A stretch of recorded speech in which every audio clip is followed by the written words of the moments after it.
نحمده ونصلي ونسلم على رسوله الكريم أما بعد فأعوذ بالله من الشيطان الرجيم بسم الله الرحمن الرحيم وإذ آتينا موسى الكتاب والفرقان لعلكم تهتدون وإذ قال موسى لقومه يا قوم إنكم ظلمتم أنفسكم باتخاذكم العجل فتوبوا إلى بارئكم فاقتلوا أنفسكم ذلكم خير لكم عند بارئكم فتاب عليكم إنه هو التواب الرحيم۔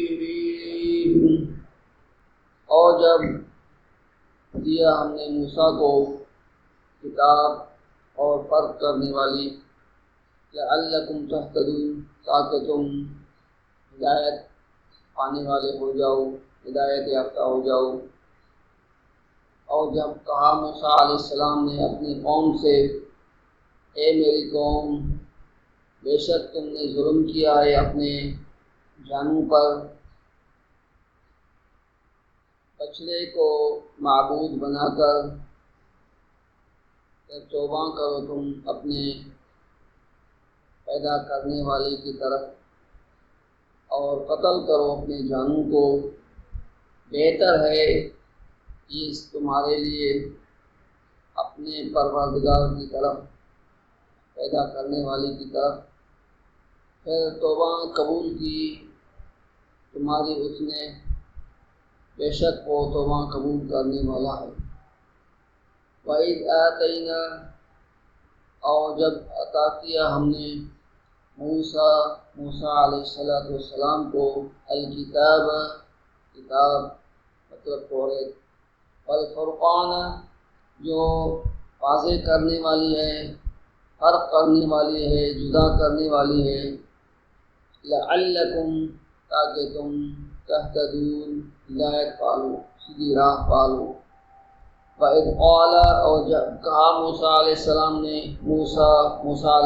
نے لقومہ اپنی قوم کو، یا قوم اے میری قوم، انکم بے شک تم نے ظلم کیا ہے انفسکم اپنی جانوں پر، باتخاذکم بنایا تم نے العجل بچڑے کو معبود بچڑے کو بنایا، فتوبوا پھر توبہ کرو اپنے رب کی طرف، الی بارئکم جو پیدا کرنے والا ہے تمہارا، فقتلوا اور قتل کرو انفسکم اپنے جانوں کو، ذالکم بہتر ہے یہ تمہارے لیے، خیر لکم یہ تمہارے لیے بہتر ہے، ذالکم یہ تمہارے لیے خیر بہتر ہے، عند بارئکم یہ عمل بہتر ہے، عند بارئکم تمہارے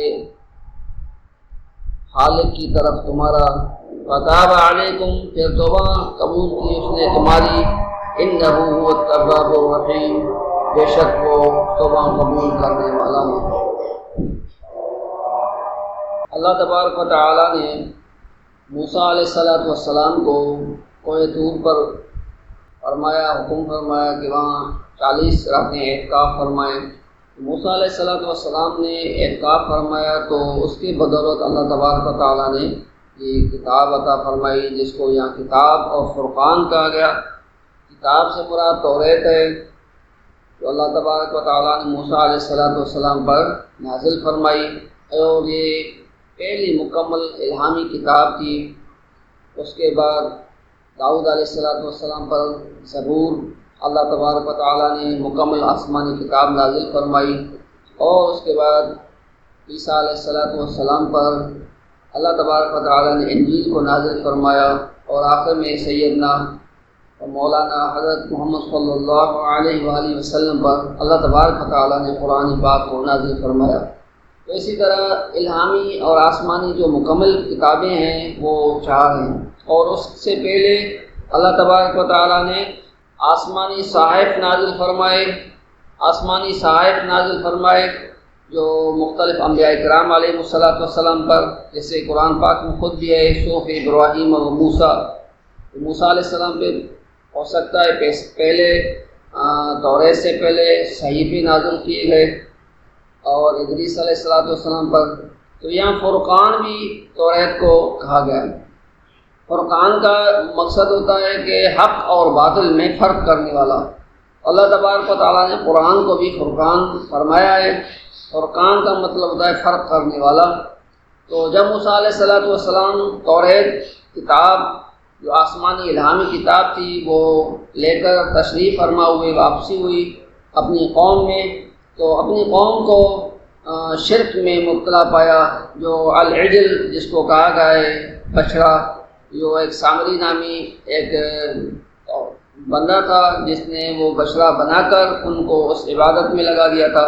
تو موسیٰ علیہ السلام غیر اور غضب میں آ گئے۔ تو ان آیات میں بنی اسرائیل کی بڑی جو اللہ تبارک و تعالیٰ کی نافرمانی چند دنوں کے بعد ہی کرنا شروع کر دی، اس کی طرف اشارہ فرمایا۔ تو اس میں بڑا ظلم تھا، انہوں نے اپنے جانوں پہ ظلم کر دیا۔ تو اللہ تبارک و تعالیٰ نے پھر موسیٰ علیہ السلام کے ذریعے سے ان کو حکم فرمایا کہ وہ توبہ کریں، توبہ قبول کی جائے گی۔ پھر اللہ کی مہربانی ہوئی تو انہوں نے توبہ کی۔ چنانچہ جن لوگوں نے شرک نہیں کیا تھا ان لوگوں نے ان کو قتل کرنا شروع کر دیا جو شرک میں مبتلا ہوئے تھے۔ کافی وقت یہ ہوتا رہا اور تلوار چلتی رہی اور گردنیں کٹتی رہی اور خون بہتا رہا۔ اس کے بعد اللہ تبارک و تعالیٰ کا حکم ہوا کہ اب ان کی توبہ قبول کی گئی ہے۔ تو چنانچہ فتاب علیکم، اللہ کی توبہ ان کے اوپر کام ہوئی اور توبہ قبول کی گئی۔ بے شک اللہ پاک توبہ قبول کرنے والا ہے۔ تو یہ ان کو شرک کی بہت بڑی سزا دی گئی، شرک کی وجہ سے ان کو سزا دی گئی۔ تو ان آیات کا مقصد اور مفہوم یہ وما علینا الا البلاغ المبین۔